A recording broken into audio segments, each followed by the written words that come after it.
प्रश्न है, राष्ट्रीय पर्यावरण अनुसंधान, अनुसंधान का अंग्रेजी होता है रिसर्च, RESEARCH, रिसर्च। तो राष्ट्रीय पर्यावरण अनुसंधान यानी कि राष्ट्रीय और पर्यावरण पर अनुसंधान होगा। पर्यावरण को मान लो मन में वन, ठीक है, और पर्यावरण मतलब वातावरण। वातावरण में हम लोग वन के बारे में अनुसंधान करेंगे, तो वन में जाएंगे अनुसंधान करने के लिए, तो क्या मिल जाएगा? नाग साप मिल जाएगा। इसलिए राष्ट्रीय पर्यावरण अनुसंधान कहाँ पर है? अनुसंधान संस्थान होगा, यहाँ पर संस्थान नहीं लिखा हुआ है। राष्ट्रीय पर्यावरण अनुसंधान संस्थान कहाँ है? नागपुर में। और नागपुर पड़ता कहाँ है? तो महाराष्ट्र में पड़ता है। ठीक है, अगला क्वेश्चन है, भारत का पर्यावरण अनुसंधान केंद्र। अब यहाँ पर राष्ट्रीय लगा हुआ है, अंतर यहाँ ये है, इस ये सब मिलता है, लेकिन यहाँ भारत लगा हुआ है, यहाँ राष्ट्रीय लगा हुआ है। ठीक है, भारत का पर्यावरण अनुसंधान केंद्र अगर कहे तो भारत का बोल दे तो ये अहमदाबाद में होगा। भारत का बोले तो अहमदाबाद में होगा, जो अहमदाबाद गुजरात में पड़ता है। ठीक है, लेकिन वही राष्ट्रीय पर्यावरण अनुसंधान बोल दे तो नागपुर हो जाएगा। राष्ट्रीय बोलेगा तब नागपुर, और भारत का पर्यावरण अनुसंधान बोलेगा तो अहमदाबाद। ठीक है, अब देखो एक बात बताते हैं, इसमें ट्रिक्स ऐसे रखेगा याद कि जैसे भारत है, भारत मतलब समझ लो बाहर का बात हो रहा है। क्या हो रहा है?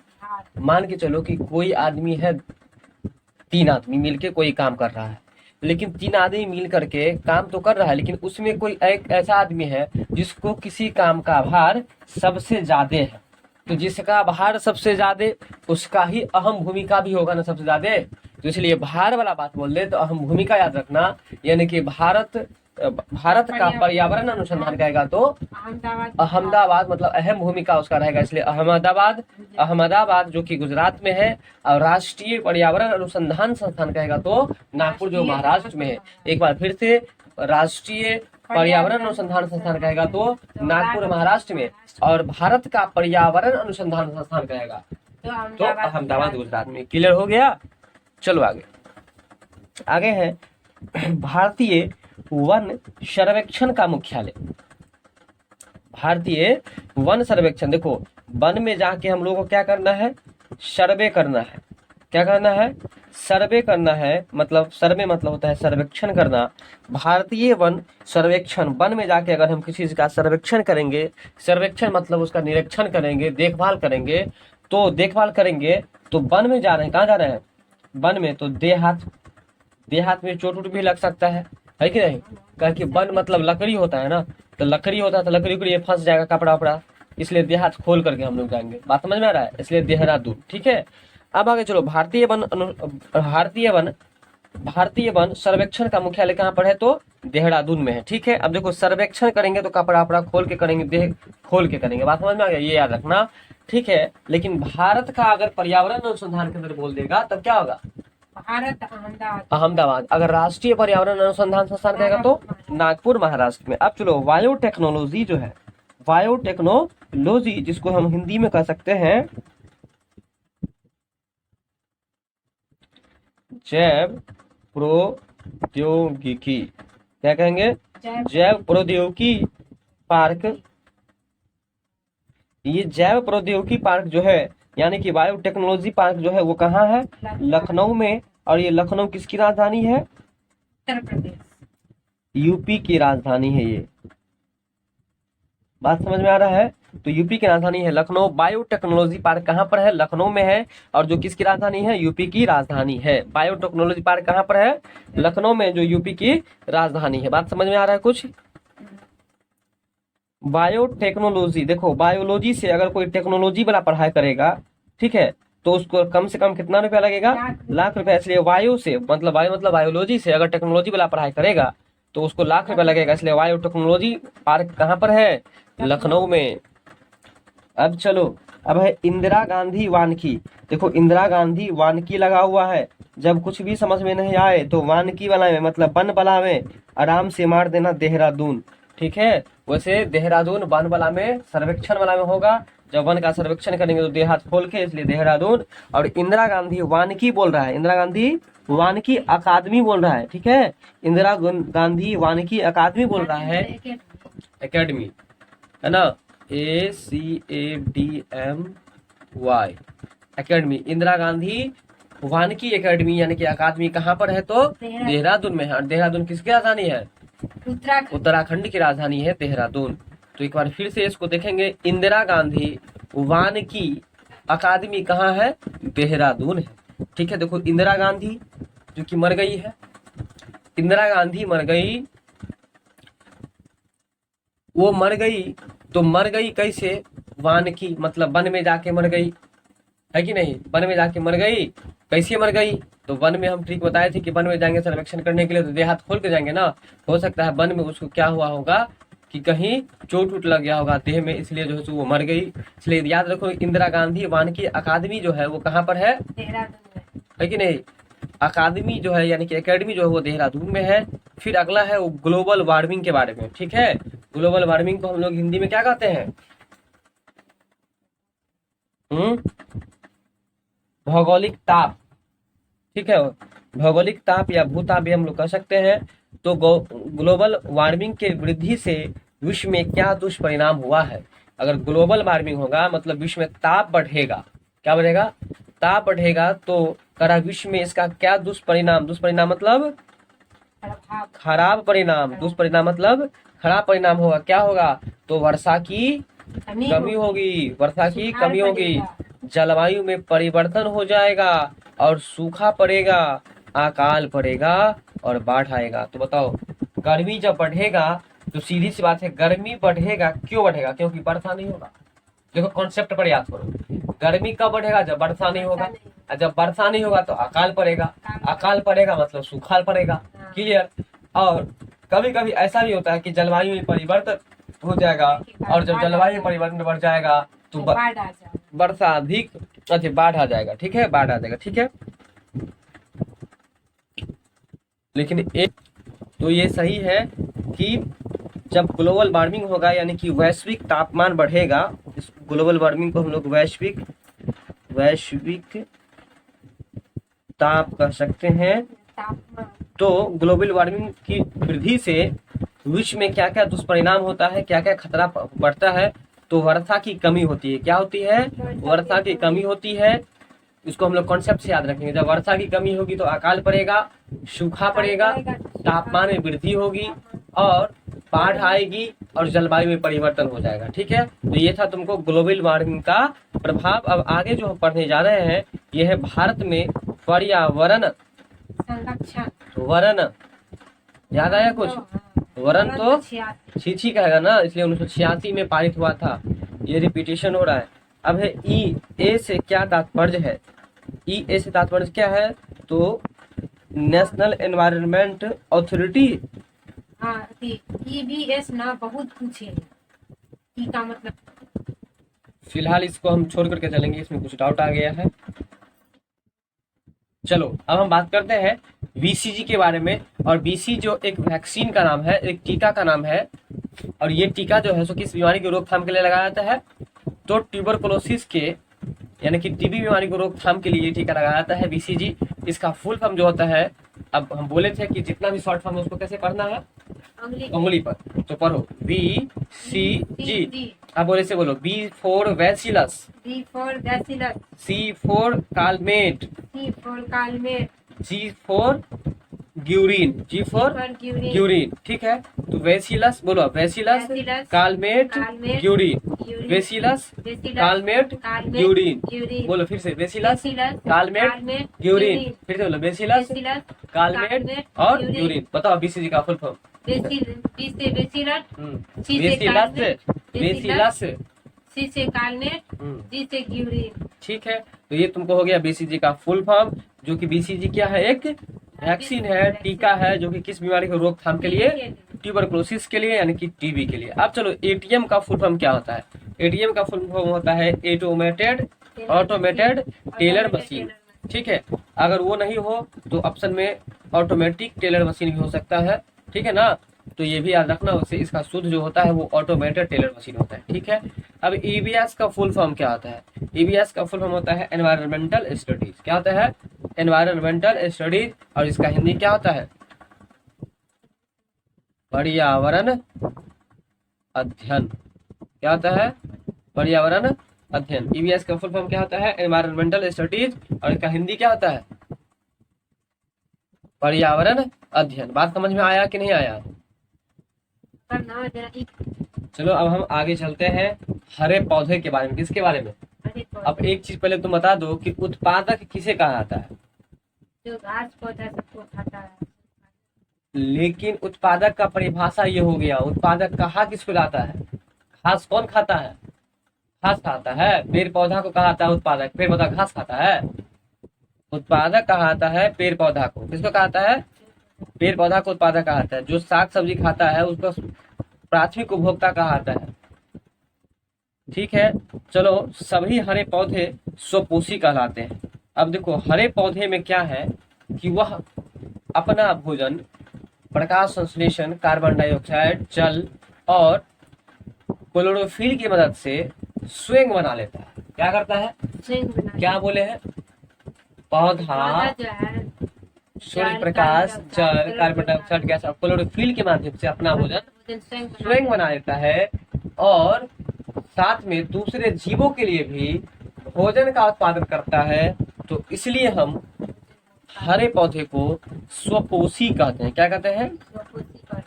या उसको उत्पादक भी कहते हैं, इसलिए क्योंकि वह दूसरे के लिए भी भोजन उत्पादन करता है, इसीलिए हम उसको उत्पादक कहते हैं। और सभी हरे पौधे को हम लोग स्वपोषी कहते हैं।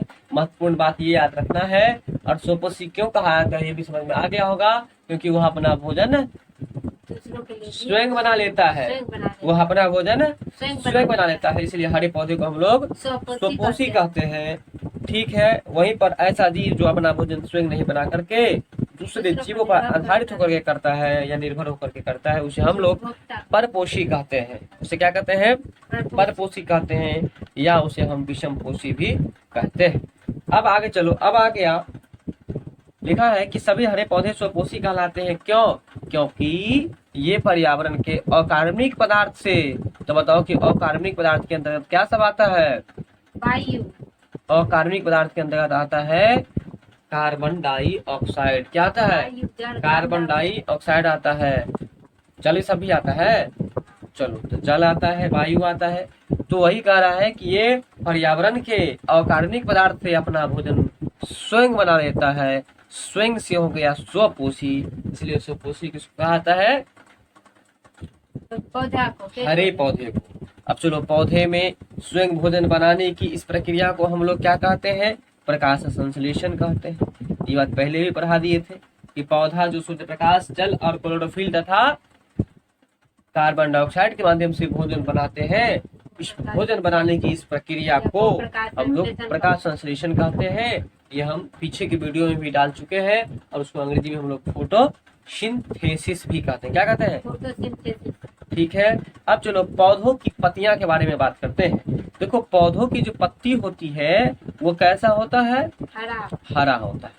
अब जानते हो कि ये हरा होने का कारण क्या है? तो इसको हरा होने का कारण है क्लोरोफिल है, जिसको हिंदी में हम लोग कहते हैं हरित लवक कहते हैं। क्या कहते हैं?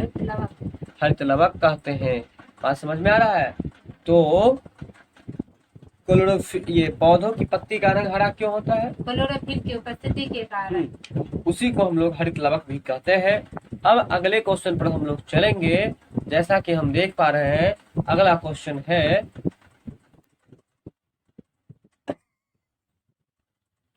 जैसा कि हम अगला क्वेश्चन देख पा रहे हैं कि पौधा अपना अतिरिक्त भोजन, देखो अतिरिक्त का अंग्रेजी होता है एक्स्ट्रा। क्या होता है? एक्स्ट्रा। जैसे कि मान के चलो कि पौधा, स्टोरेज की बात हो रही है कि मतलब पौधा जो है ना अपना एक्स्ट्रा मतलब अतिरिक्त भोजन को कहाँ पर जमा करके रखता है। ठीक है, संचय मतलब जमा करना। तो वो जमा करके कहाँ रखता है? वो रखता है मूल। मूल मतलब जड़ में। तना मतलब समझते ही हो, इसका पत्तियों में करते हैं। यानी कि ये हम नया क्वेश्चन पढ़ने जा रहे हैं आज कि पौधा जो है वह अपना अतिरिक्त भोजन को कहाँ पर जमा करके रखता है? जड़ में, मूल में, पत्ती में और तना में। अगला क्वेश्चन है मकड़ी के बारे में, जो कि कीट के अंतर्गत ये आता है। मकड़ी अपना शिकार पकड़ने के लिए क्या बनाती है? जाला बनाती है। अच्छा, ये अपना शिकार पकड़ने के लिए जाल बनाती है ना। अब देखो उस बुध मर मकड़ी भी को जाती कितना दिमाग है कि वह शिकार को फंसाने के लिए जाल बनाता। ठीक है, मकड़ी अपना शिकार फंसाने के लिए वह जाला बनाती है ना। अच्छा क्वेश्चन। अब चलो पढ़ते हैं हम लोग। हाइड्रा एक छोटा जलीय जीव है। हाइड्रा क्या है? एक छोटा जलीय जीव है। इसका मुख मुख मुख मतलब मुंह स्पर्शकों से घिरा रहता है। इसका मुख जो रहता है वो किससे घिरा रहता है? स्पर्शकों से घिरा रहता है। स्पर्शकों में दंश को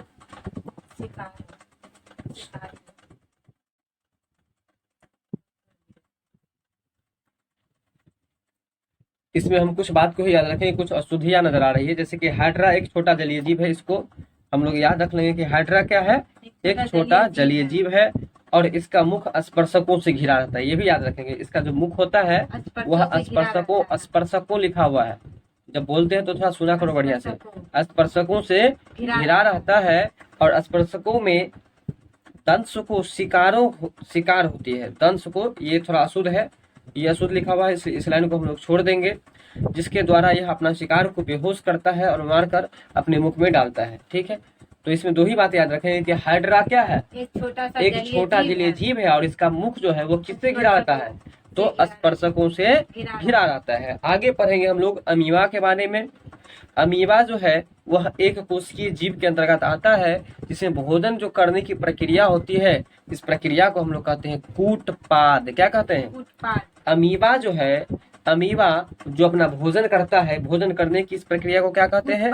यानी कि अमीबा कूटपाद की मदद से अपना भोजन करती है। ठीक है, याद रखना कि अमीबा जो अपना भोजन करती है किसके माध्यम से? कूटपाद के माध्यम से। अब इसको कैसे याद रखोगे ये बताओ। अमीबा कूट के भोजन को खाता है। सही है, अमीबा जो है सो एक छोटा सा जीव होता है कि नहीं? जिसके कारण से उसको बड़ा भोजन का टुकड़ा तो टूटेगा नहीं, इसलिए उसको कूट के खाएगा। इसलिए अमीबा जो है ना, वो अमीबा भोजन जो करता है वो कूटपाद के माध्यम से करता है। फिर आगे पढ़ रहे हैं हम लोग फ्रॉग के बारे में। फ्रॉग मतलब मेढक। मेढक अपने जीभ से भोजन पकड़कर, मेढक जो है वो अपना जीभ से भोजन पकड़ता है। क्या चीज से? जीभ से भोजन पकड़कर और मुख रखता है, मुख में रखता है ना। कह रहा है कि मेढक अपने जीभ से भोजन पकड़कर मुख में रखता है। तो यहाँ क्वेश्चन जरूरी ये हो गया कि मेढक जो है अपना भोजन किस तरह से करता है? किसके माध्यम से? जीभ से पकड़ता है, पकड़ने का काम करता है जीभ से। यहाँ क्वेश्चन ये पूछ सकता है कि मेढक जो है अपना भोजन पकड़ता है वो क्या चीज से? जीभ से पकड़ता है और वो मुख में डालता है। फिर आगे हम लोग पढ़ेंगे तितली के बारे में। तो तितली के बारे में अब हम लोग जानते हैं कि आखिर तितली के बारे में ऐसा क्या जरूरी है जानना। तितली का मुख लंबी नली के समान होती है। सही बात है, तितली का मुख देखो, ये तितली है, तितली इस तरह से होती है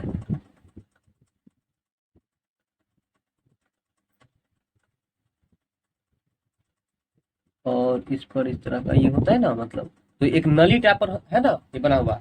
तो तितली का मुख जो होता है कैसी होती है? लंबी नली के बराबर होती है, नली के समान होती है और जिससे वह फूलों की रस को चूसती है। बात समझ में आ गया? इस नली मान लो यहाँ पर निकला हुआ है और यहाँ से चूसती है और यह इसके शरीर में नली के माध्यम से जाता है। तो देखो क्वेश्चन पूछ रहा है कि तितली का मुख कैसा होता है? तो लंबी नली के समान होता है, यानी कि लंबी नली के तरह होता है और जिससे वह फूलों के रस को चूसती है, फूलों के रस को चूसती है। बात समझ में आ रहा है? अब पढ़ेंगे हम लोग कार्बोहाइड्रेट के बारे में। तो पहले बता दो कि प्रोटीन और कार्बोहाइड्रेट क्या है। तो एक कार्बनिक पदार्थ है कि नहीं? और एक कार्बोहाइड्रेट में कार्बनिक पदार्थ से याद रखना आसान हो जाएगा, क्योंकि कार्बोहाइड्रेट की शुरुआत भी कार्बो से ही होती है, कार्बन की शुरुआत भी कार्बनिक की शुरुआत भी कार्बो से ही होती है। तो कार्बोहाइड्रेट जो होता है वो हमारे शरीर का 1% भाग बनाते हैं। कार्बोहाइड्रेट हमारे शरीर का 1% भाग बनाते हैं। मतलब क्या हुआ कि हमारे बॉडी का जो 100% भाग है उसे 100% मतलब वृद्धि जो होता है 100%, उसमें 1% की हिस्सेदारी कार्बोहाइड्रेट की भी होती है। कार्बोहाइड्रेट हमारे शरीर को बनाने में, वृद्धि करने में कितना % भाग लेती है? 1%। तो एक बार ऊपर से रिपीट। चलो, तो अगला है कि आलू, फल, अनाज, शर्करा, रोटी, दूध आदि में कार्बोहाइड्रेट पाया जाता है। देखो याद रखना कि आलू में मुख्य रूप से क्या पाया जाता है? कार्बोहाइड्रेट। फल में क्या पाया जाता है? कार्बोहाइड्रेट। अनाज जितना भी है उसमें कार्बोहाइड्रेट, शर्करा में कार्बोहाइड्रेट, रोटी में कार्बोहाइड्रेट और दूध में भी कार्बोहाइड्रेट। पाया जाता तो है। एक बार फिर से याद रखेंगे, ऐसे याद रखेंगे। सबसे पहले तो एक चीज तुम भूल भी नहीं करेगा, जो क्या है, तो दूध रोटी याद रख लेंगे। दूध रोटी खाएंगे तो क्या मिलेगा, कार्बोहाइड्रेट, हाई वोल्टेज मिलेगा ना। इसलिए याद रखो कि दूध रोटी तो आप भूल भी नहीं करूंगी, दूध और रोटी में क्या मिलता है, कार्बोहाइड्रेट। हाई पावर मिलता है, इसलिए कार्बोहाइड्रेट। दूध रोटी में शक्कर तो तुमको चाहिए ही ना, शक्कर मतलब चीनी होता है, इसलिए शक्करा मतलब कि दूध रोटी और शक्करा में कार्बोहाइड्रेट पाया जाता है। इसके बाद अब आ जाओ अनाज में। अनाज मतलब समझ लो नाच किसी को होगा अपने आप पर, मतलब अपने आप को हाई दिखाएगा, ऊंचा आदमी दिखाएगा, इसलिए अनाज में क्या पाया जाएगा, कार्बोहाइड्रेट। इसके बाद आलू और फल, आलू और फल इस दोनों में भी कार्बोहाइड्रेट पाया जाता है। तो एक बार बता दो कार्बोहाइड्रेट किस किस में पाया, जल्दी से। दूध रोटी शक्करा में कार्बोहाइड्रेट पाया जाता है, हम्म, आलू और अनाज में कार्बोहाइड्रेट, में फल, आलू अनाज और फल, आलू अनाज और फल में भी कार्बोहाइड्रेट पाया जाता है। समझ में आ गया। चलो आगे चलते हैं। अब हम लोग आगे है कि कार्बोहाइड्रेट ऊर्जा प्रदान करने आर्थ्रोपोडा में बाहरी कंकाल बनाने, पौधों की कोशिका भित्ति के निर्माण तथा आनुवांशिक पदार्थ के निर्माण में कार्य करती है। अब देखो कार्बोहाइड्रेट ऊर्जा प्रदान करने के कार्य कहाँ कहाँ करते हैं, तो कह रहा है कि कार्बोहाइड्रेट ऊर्जा प्रदान करने, आर्थ्रोपोडा में बाह्य कारक को कंकाल बनाने, पौधों की कोशिका भित्ति के बनाने और आनुवांशिक पदार्थ के निर्माण में कार्य करती है। यानी कि कार्बोहाइड्रेट का कार्य क्या क्या है, तो सबसे पहला है जो हम लोग पहले से पढ़ते आए हैं कि खिलाड़ी को तुरंत ऊर्जा प्रदान करने के लिए क्या देते हैं, तो कार्बोहाइड्रेट देते हैं। कार्बोहाइड्रेट देते हैं, नहीं हाइड्रेट देते हैं, इसलिए कार्बोहाइड्रेट जो है तुरंत ऊर्जा का प्रदान करता है। और आर्थ्रोपोडा ग्रुप का जो भी जीव आता है, आर्थ्रोपोडा ग्रुप में जो भी जीव आता है, उस जीव का बाहरी कंकाल बनाने का काम करता है। क्या बनाता है, बाहरी कंकाल बनाने का काम करता है। किस ग्रुप के जीव का, तो आर्थ्रोपोडा ग्रुप के जीव का जो है सो बाहरी कंकाल बनाने का काम करता है। फिर पौधों की कोशिका भित्ति भी बनाता है, पौधों की कोशिका भित्ति को भी निर्माण करता है। बात समझ में आ रहा है। अब है कि आनुवांशिक पदार्थ के निर्माण में कार्य करती है, और यह जेनेटिक मतलब आनुवांशिक है ना, आनुवांशिक पदार्थ के निर्माण को भी काम करती है। तो बताओ एक बार मौखिक रूप से, पहले एक बार फिर से सुन लो फिर बताना। सबसे पहले तुम जानते होगे कि कार्बोहाइड्रेट का काम है ऊर्जा प्रदान करना, और इसके बाद फिर दोबारा पढ़े हो कि आर्थ्रोपोडा ग्रुप का जो भी जीव है उसका बाहरी कंकाल बनाना, और इसके बाद है कि पौधा में कोशिका भित्ति बनाना। कौसे कार्बोहाइड्रेट, कौसे कोशिका भित्ति, पौधा में कोशिका भित्ति बनाना, और इसके बाद आनुवांशिक पदार्थ का भी निर्माण करना। तो एक बार बताओ अपने मन से क्या सब बोले। कार्बोहाइड्रेट का काम है कि ऊर्जा प्रदान करना। सीरियल से बोलो, धीरे धीरे बोलो, तब ये याद होगा, वरना अभी अगर घिस तरीके सुना भी दी तो कुछ देर के बाद पक्का भूल जाओगी, इसलिए उसको ट्रिक पर सेट करके बोलो। ऊर्जा प्रदान करना। हाँ। दूसरा है आर्थ्रोपोडा ग्रुप का जितना भी बाहरी है उसका कंकाल का क्या बाहरी है, आर्थ्रोपोडा ग्रुप का जो जीव आता है उस जीव के बाहरी कंकाल को बनाने का काम करता है। आगे चलो।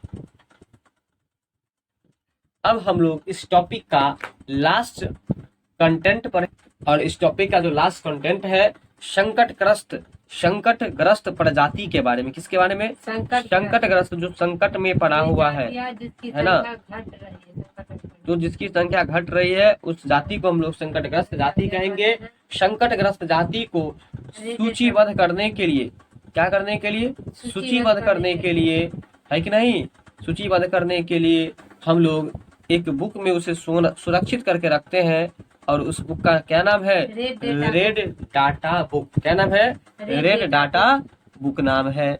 यानी कि याद रखना कि संकटग्रस्त प्रजाति के जो जीव अब खत्म होते जा रहे हैं, दिन प्रतिदिन घटते जा रहे हैं, उसको कहाँ पर नोट करके रखेंगे, रेड डाटा बुक में रखेंगे। इस तरह से ये टॉपिक खत्म हुआ। अब हम लोग चलेंगे अगले टॉपिक में।